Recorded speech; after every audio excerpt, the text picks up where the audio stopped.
So you don't have to use the same alleles that I do, but I'm gonna just take the dominant trait and use a letter for that. So I'm gonna use a big E for the dominant 8 legs over a little e for the recessive 4 legs. Use a big F for the furry body and a little f for spiny since that's recessive. And I realize I didn't tell you to give me quantity of phenotypes. We're just gonna throw that in. So we have a mom who's heterozygous for both traits. That means her alleles are different. So she's big E, big F, little f, crossed with a dad who is homozygous recessive for both, little e, little f. We like that. That simplifies the dihybrid cross. So these are the diploid parents. Mom's going to give half of her genetic material to her eggs. Dad, again, is going to make half her diploid sperm. So you get either E or either F. So we say, okay, how many unique allele combinations will these parents have in their gametes? So mom's got 4 possibilities. She could donate a big E and a big F, a big E and a little f, a little e and a big F, or a little e and a little f. Dad's got 4 of the same thing. He only has little e's and little f's to donate, even though there's, 4 different combinations there. So this is gonna simplify our dihybrid cross. You could draw a 4x4 square and just cross out the repeats. I'm just gonna save space and write my combinations for mom. So she's gonna donate the big E and the big F, the big E and the little f, the little e and the big F, and the little e and the little f. Dad only has the recessive alleles to donate. Keep the e's together, capital before lowercase.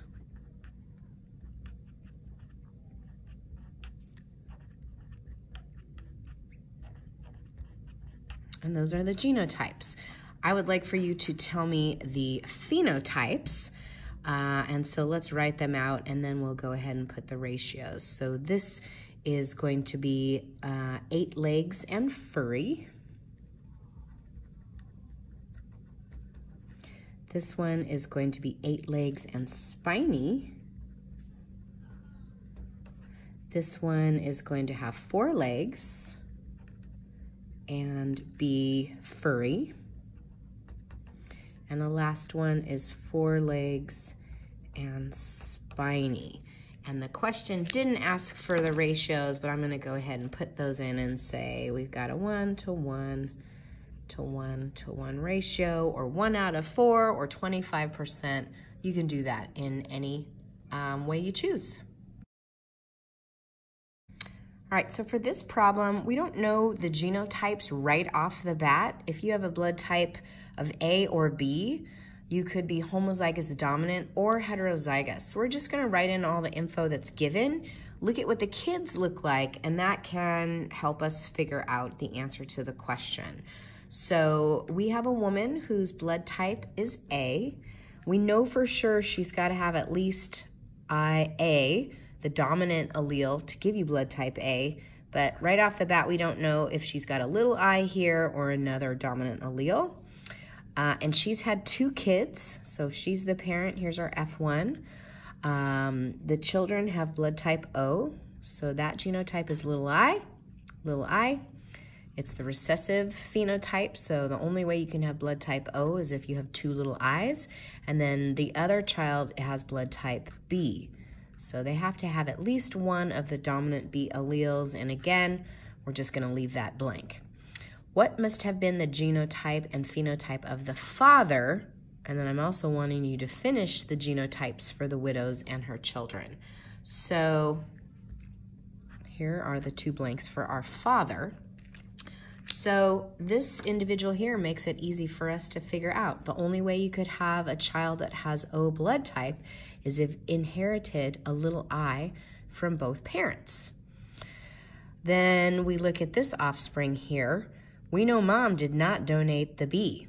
That had to come from dad. Mom does not have the IAB to donate. So we figured out dad's genotype. If mom did not, or so if dad donated the IB and we know this child has blood type B, mom did not donate the IA, it also had to be the little I. So the phenotypes of mom and dad, it's a type A crossed with a type B. That answers the question. So this one's another dihybrid cross. I'm going to use a capital P for the dominant pink color. So orange will be little p. Long wings is dominant, so that'll be a big L over stunted wings. And I'm going to make this a cursive L just so we're not confused in reading that as a 1. What would be the possible phenotype ratios? We're going to throw that in of the offspring if we have a parent who's heterozygous for both traits. So for our P generation, we've got big P, little p. Heterozygous means different. Big L, little l.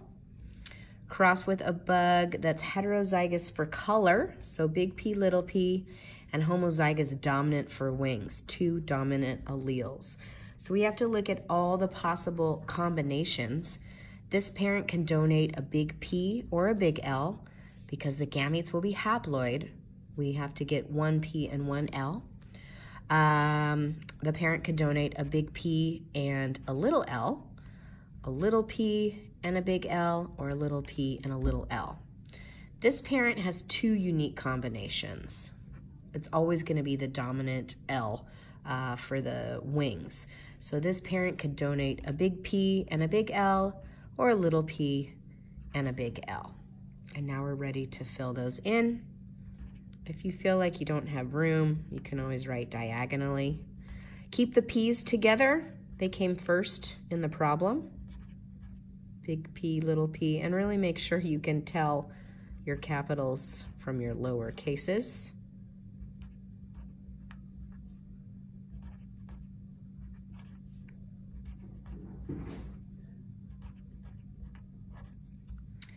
All right, now once I get into a lot of squares, I like to just write out all the possible combos and then go through and tally them up. So you could have 2 dominant traits, which would be a pink and long individual. You could have the dominant color and the recessive phenotype, stunted. You could have the recessive color orange, or I can't talk and spell at the same time, orange and long. 1 recessive, 1 dominant, and then 2 recessive traits, orange and stunted. All right, now I'm gonna go through and just do tallies for how many of each of these we have. So this one is pink and long, pink and long, pink and long, pink and long, pink and long, pink and long. This one is orange and long, orange and long. So we don't have any pink stunted or orange stunted. If I was going to write this out as a ratio, we want to reduce it. So instead of saying 6 to 2, let's go ahead and reduce that to say 3 pink long to 1 orange long. And there's your answer. All right, so if you know the Family Guy cartoon, you're familiar with these characters. I tell you that Peter Griffin has blood type B. So he's the parent, or P generation. Right now, we don't know if he's homozygous dominant or heterozygous. So I'm gonna write Peter's genotype with a blank for the second allele. His wife Lois has blood type O. The only way you could have blood type O is if you have 2 little I's. And they have 2 children of their own, one's adopted. So Meg has blood type AB. The only genotype for AB blood is IAIB. Chris has blood type O. And Stewie has blood type B. And again, we don't know if he's homozygous dominant or heterozygous. So Lois is really the giveaway here. She has to donate a little I to her offspring. So that'd be fine for Chris having blood type O. That'd be fine for Stewie having blood type AB. Poor Meg, she's the adopted one. I didn't ask you this, but we can also figure out Peter's genotype. The only way Chris could have two little eyes is if he got those from each parent. If you go back to your notes for sex-linked traits, we did a Punnett square that shows the chances of having a boy or a girl based on the sex chromosomes. It's a 50-50 chance. So the probability of having a boy is 1 out of 2. That has no influence on the future sex of the other children. So the product rule tells us we can take the probability of each event and multiply them together to get the probability of all of those events happening. So the probability of having a boy, and then a girl, and then a girl, and then a boy again is 1 out of 16. All right, we got another dihybrid cross. I gave you the alleles this time. So looking at the problem, Centarian, some imaginary creature, we have a mating between a 10-tentacled, and the only way you could have 10 tentacles is if you have 2 recessive alleles. A 10-tentacled blue Centarian, the only way you could be blue is if you have 2 recessive alleles. That is mated with a heterozygous 12 tentacles, big T, little t, one of each, and a heterozygous red, big R, little r, one of each. These parents are diploid. They're gonna donate 1 allele for each gene. So we say how many unique combos. This parent makes it real easy. All 4 of those combos are the same. So they are only gonna donate a little t and a little r. This parent, though, you have 4 unique combinations that can be in their gametes. I'm gonna go ahead and draw this. Right, they could donate a big T and a big R, a big T and a little r, a little t and a big R, and a little t and a little r. So if we fill in those genotypes, keep the T's together. That's the order they were given in the problem.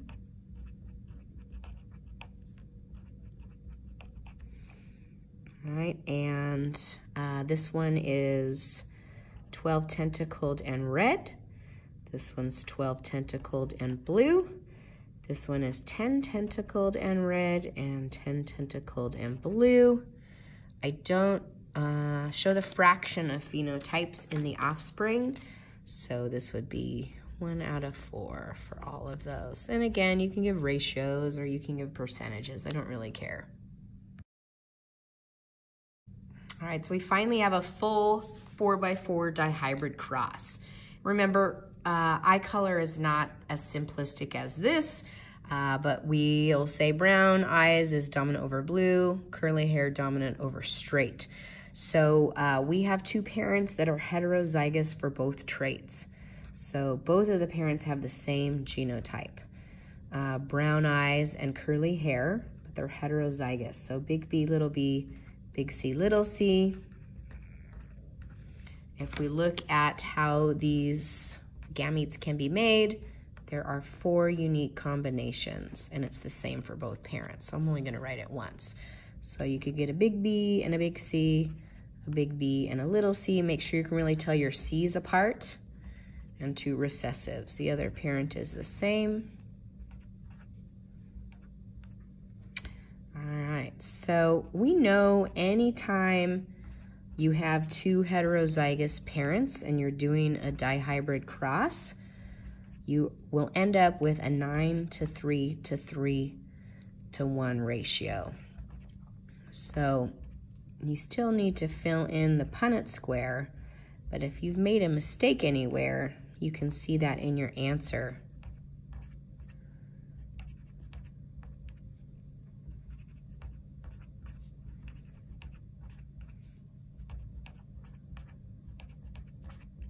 Make sure those C's are discernible, big from little.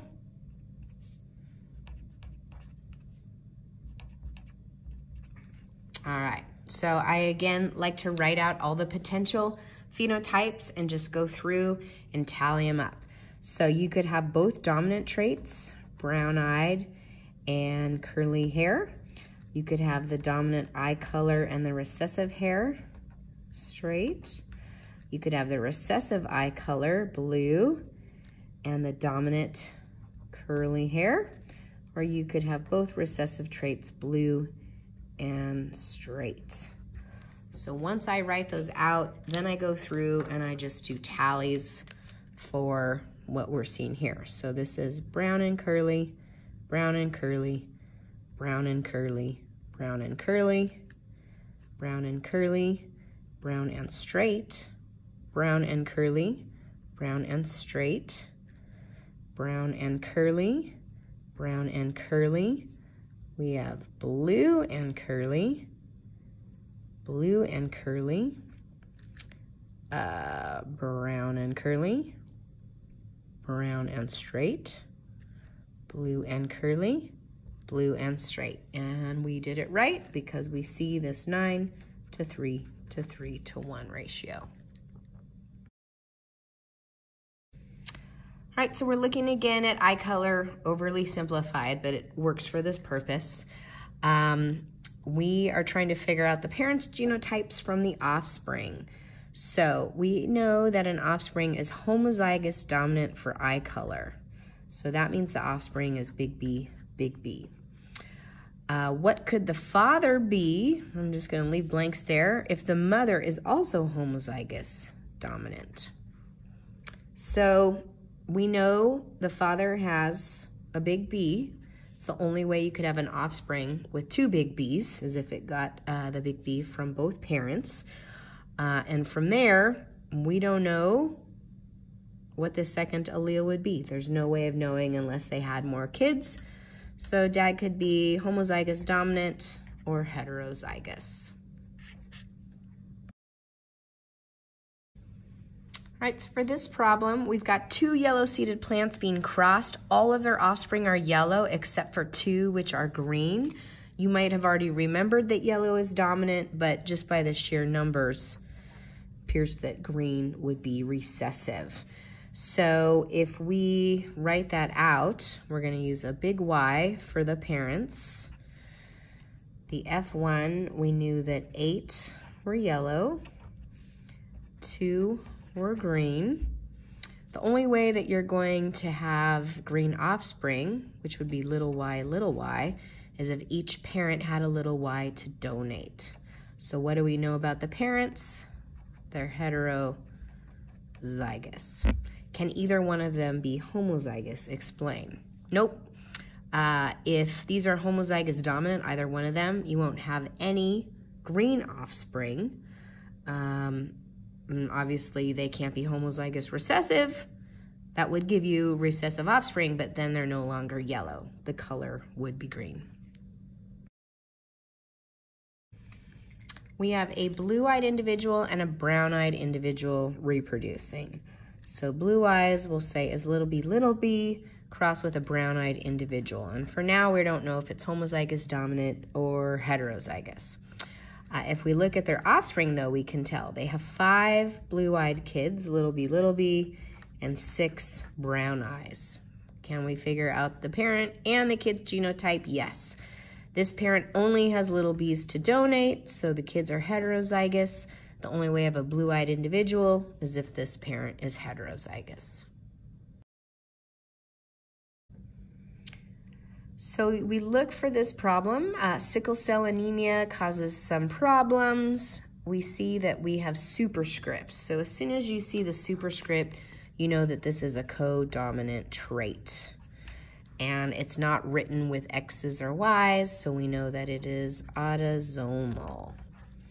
So this problem, when I do these, I often have to read through the information many times.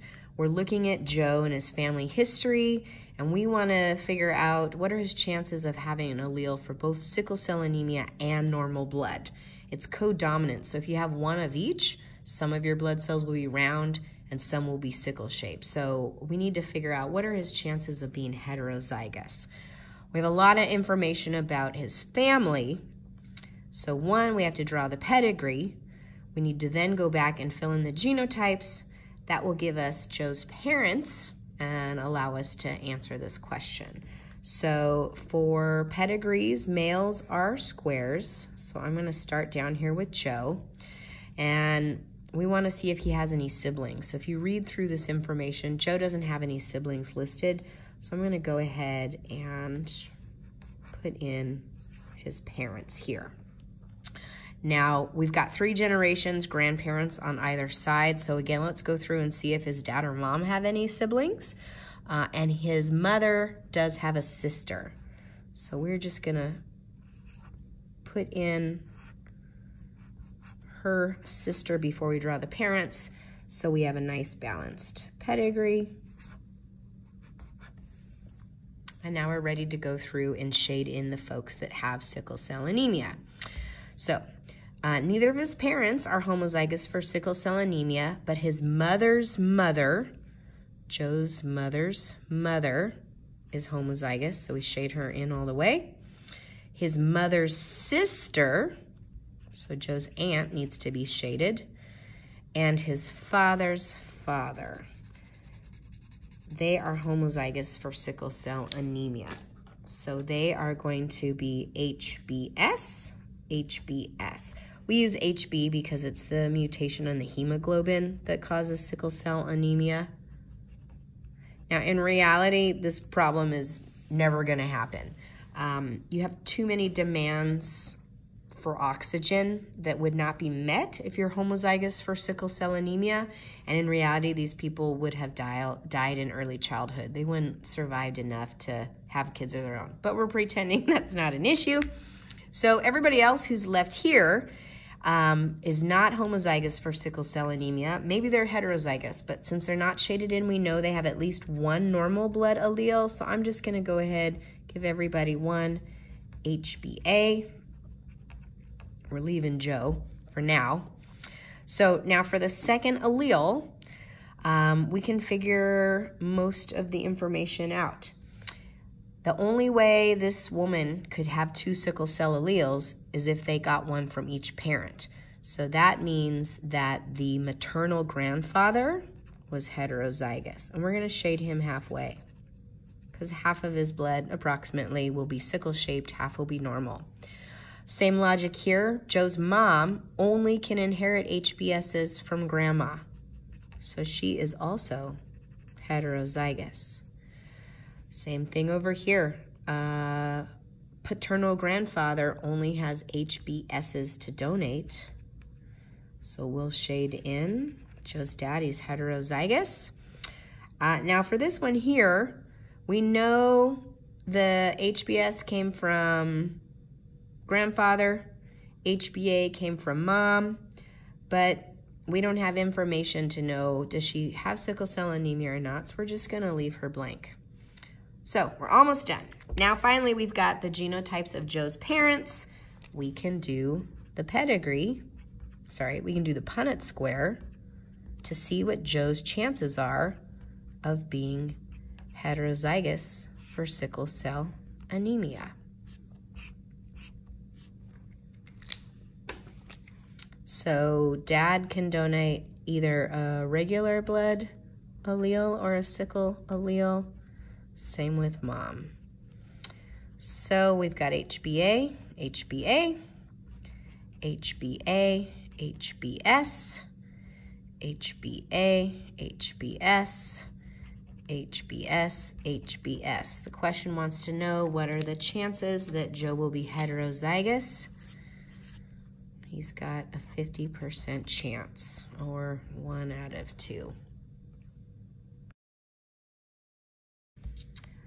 All right, for the test, you'll want to know that hemophilia and colorblindness are recessive disorders found on the X chromosome.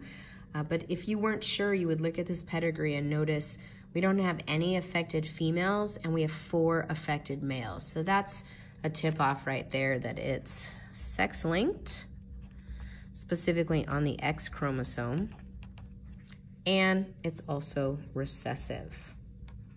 So when I'm doing the pedigrees and need to fill in genotypes for the sex-linked traits, I like to go through and just write in all the sex chromosomes. So all the boxes, all the males have an X and a Y. So individual 1, 3, 5, 8, 9, and 11 get XYs. All the circles get 2 X's, so 2, 4, 6, 10, and 7. So the easiest genotypes to start with are the males, because there's only one allele for hemophilia that we need to figure out. There's no homologous allele on the Y chromosome. So if you don't have hemophilia, you've got the capital H. If you do have hemophilia, you have the lowercase h.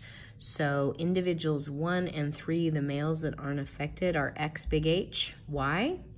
Again, there's no corresponding allele on the Y chromosome. The men that do have hemophilia, they're X little h, Y. So individual 5, 8, 9, and 11 are all X little h, Y.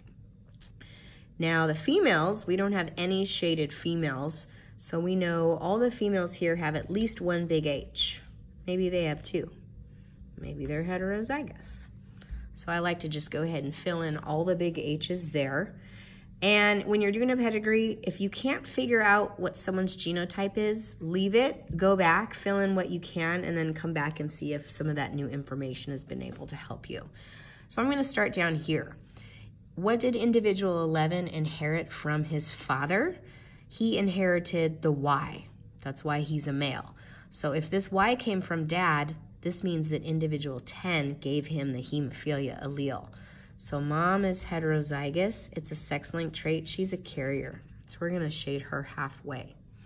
Same logic for here. 8 and 9 got the Y from their dad, which means mom had to donate the hemophilia allele. Individual 4 is heterozygous, or a carrier. Individual 5 got the Y from his dad, which means the little h had to come from mom.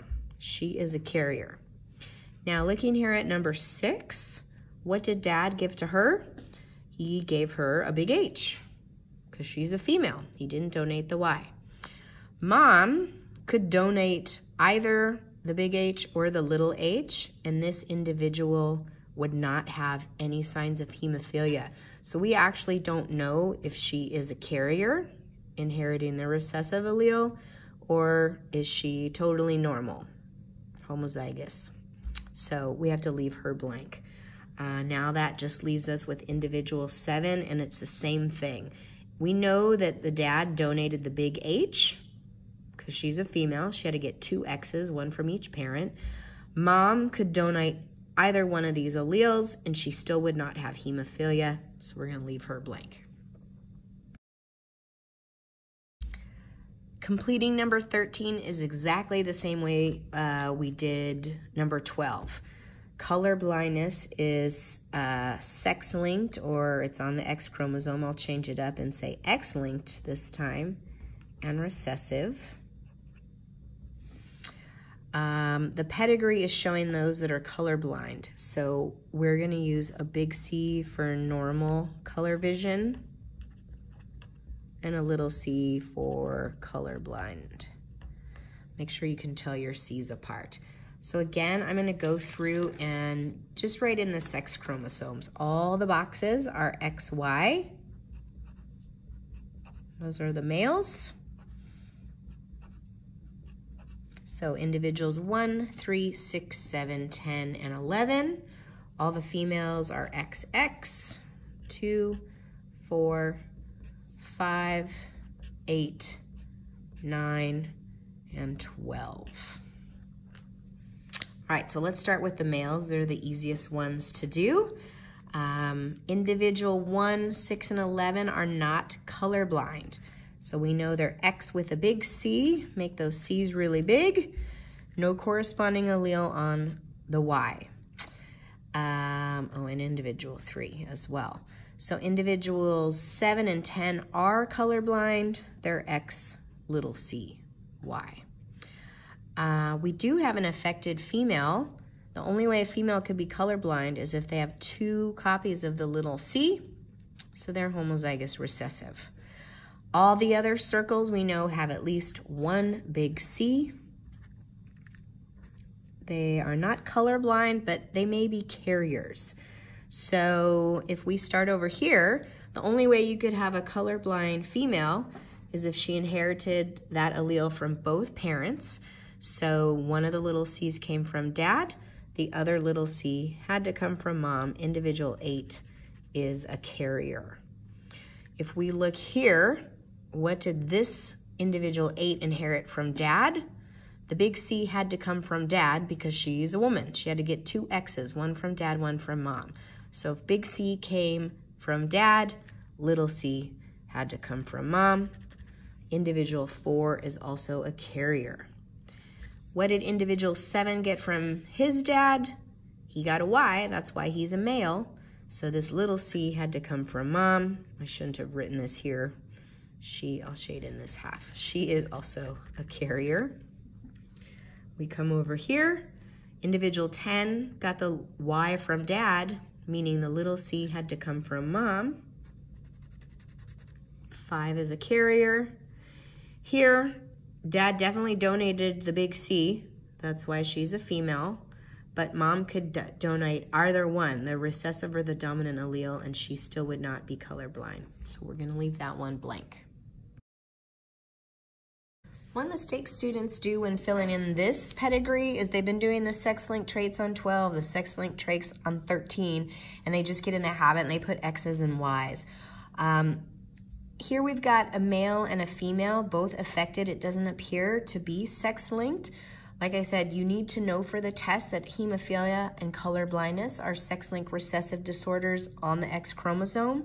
Otherwise, just use the regular alleles as given.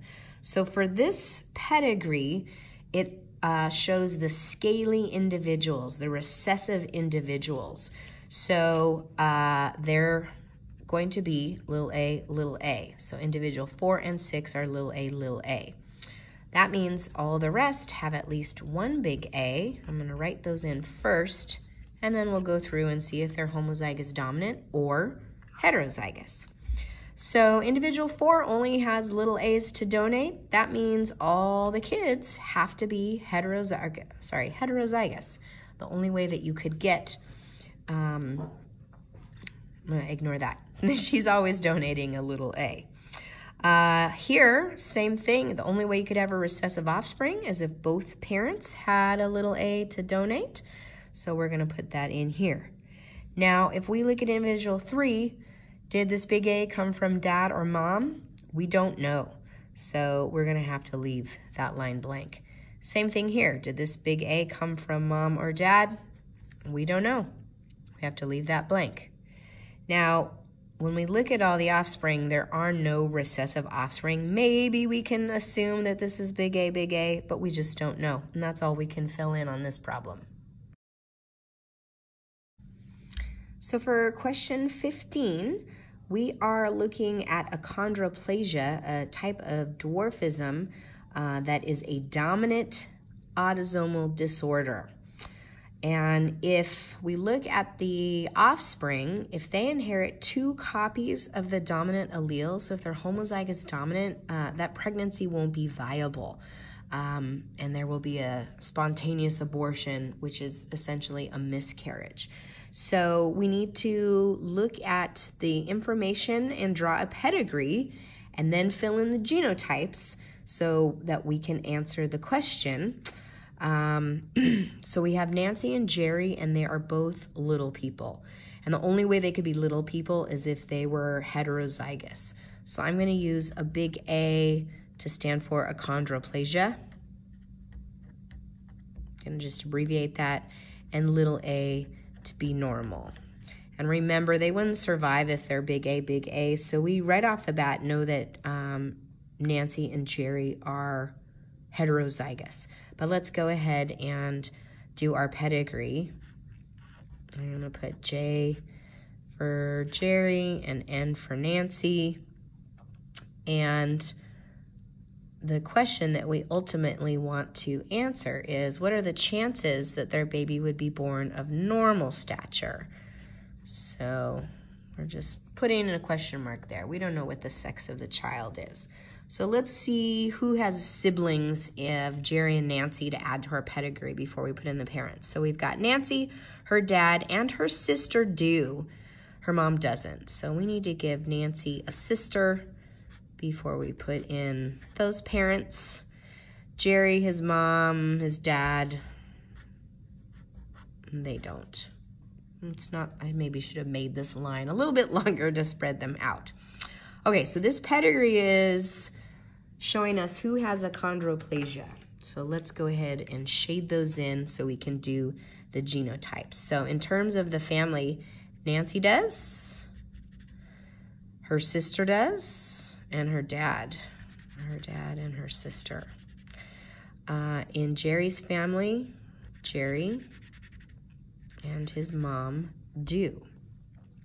Before, we could go ahead and answer the question about their kids, but I also asked you to put in the genotypes. So we know the individuals that are not shaded are little a.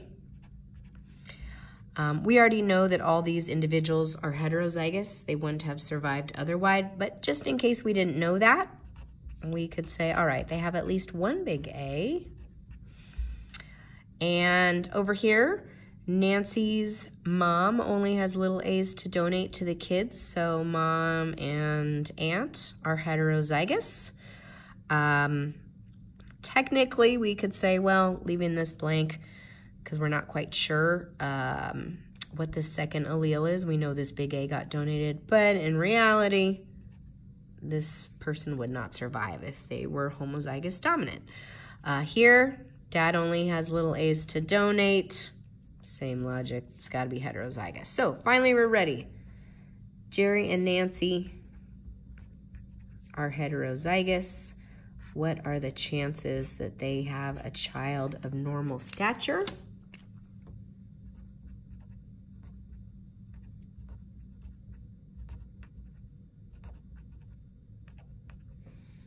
Now, we know that this individual will not be born, but it's still a possibility.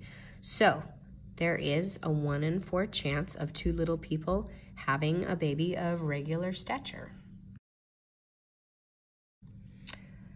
So we are doing an autosomal pedigree. We are going to use the alleles N for normal insulin function and a little n for diabetes.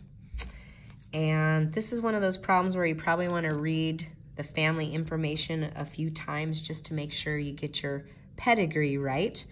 But we are trying to figure out the chances of Sally and Jack having a child with diabetes.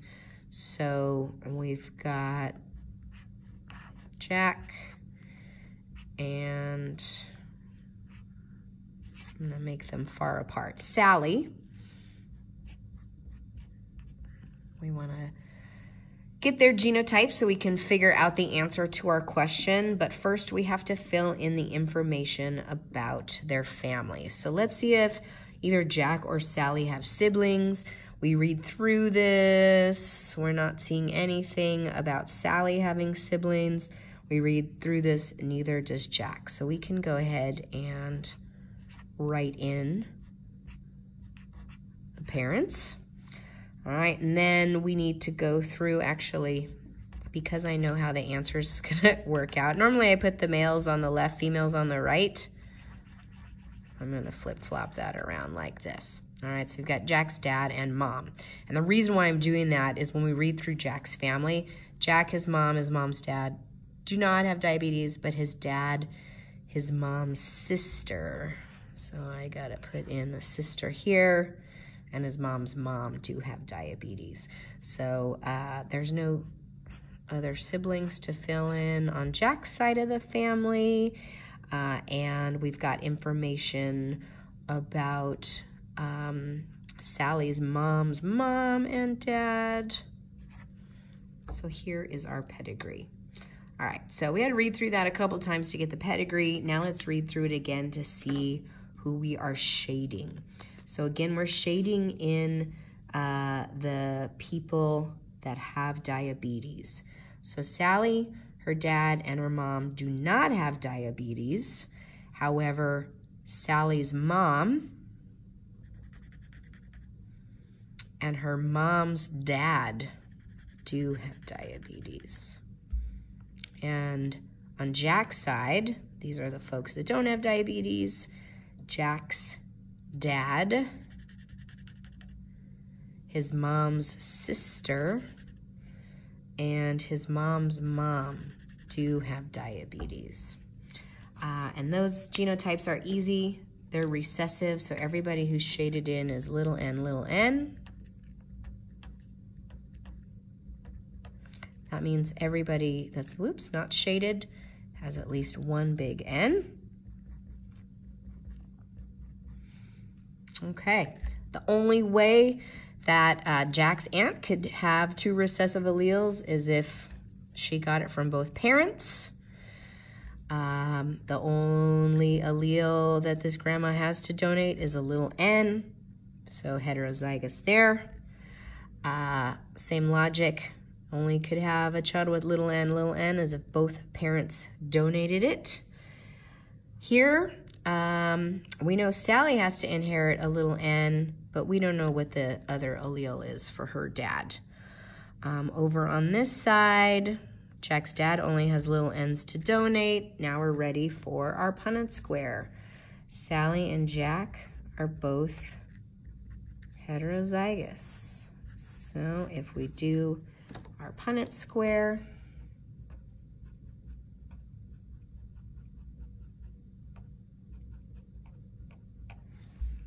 the chances of their offspring having diabetes, 25% chance. All right, so we have a family history here.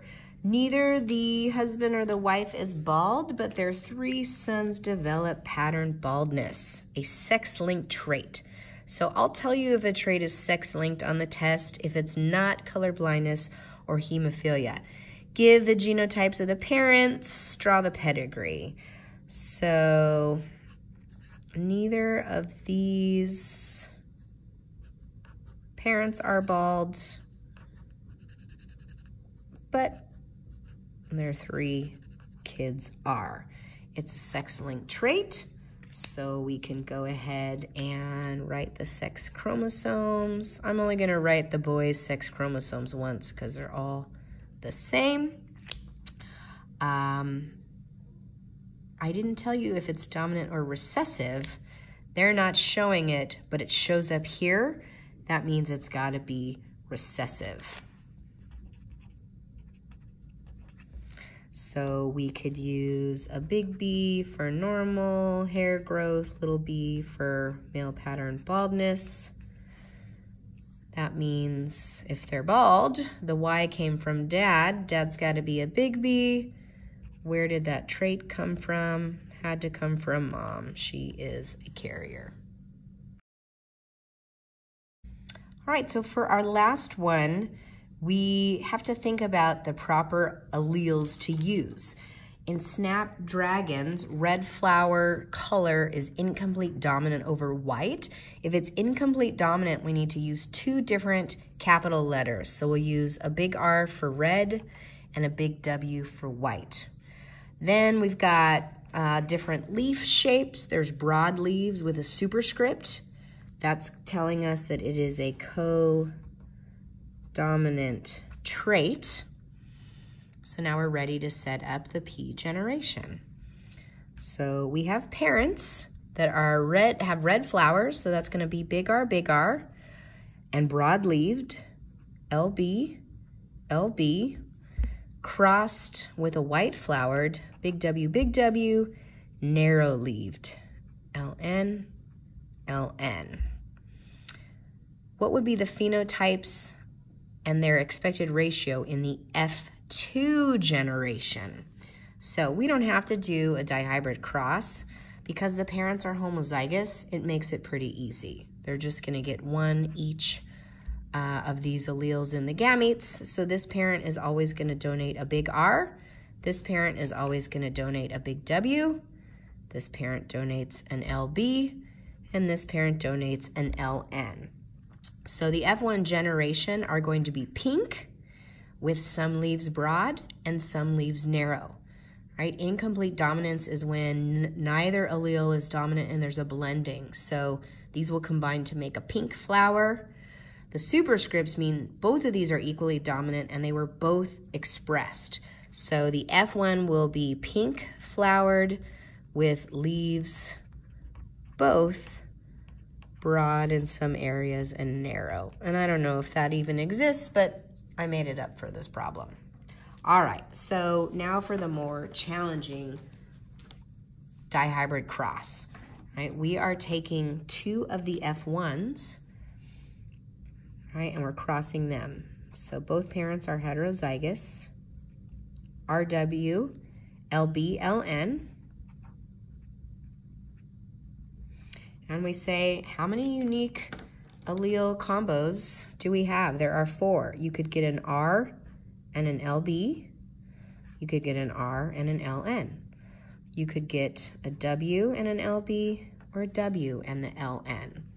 So let's write out what those gametes would look like. An R and an LB, an R and an LN, a W and an LB, or W and an LN.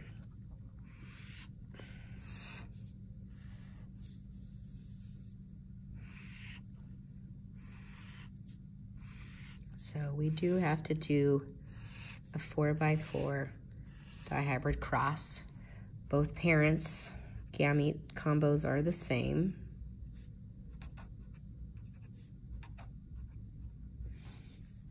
I'm not going to take the time to fill these in. I am just going to swap over the answer key that I have here. So there's our Punnett square. Now remember, we have incomplete dominance and codominance playing a role. So we have to think of all the possible combos. In this scenario, it might just be easy to go through and list them out.